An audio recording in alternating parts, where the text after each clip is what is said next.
戲說台灣是目前台灣上長歲數的古裝電視劇，題材攏是收集各地民間的傳奇故事。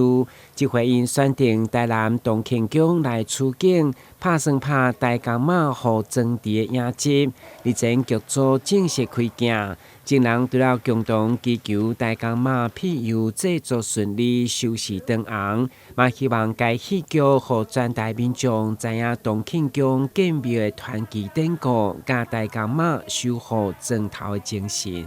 是說台灣來拍大甲媽祖的神蹟，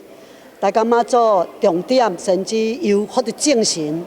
這個拍開上天在故所，這是重頭戲，希望大家踴躍來到這個東慶宮大甲媽祖，那麼在這個是說台灣會當這個收視率長紅。咱的東慶宮來演繹咱大甲媽祖天上聖母保護城池的相關的故事啊，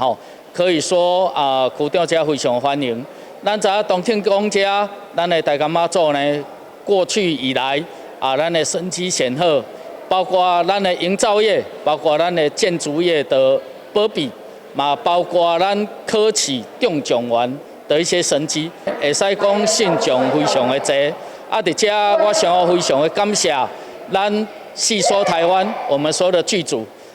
推出最堅強的演員陣容，來特別來行銷，來演繹咱大甲媽祖的故事區長在這非常歡迎。東慶宮主事大甲媽祖以特別的修行方式甲祭祀服務出名，提供厝長加持等科技服務，有信徒相信透過這儀式會當解運圓滿成功，所以嘛得到金高百出的大甲媽祖稱號。台南新聞軍籍採訪報道。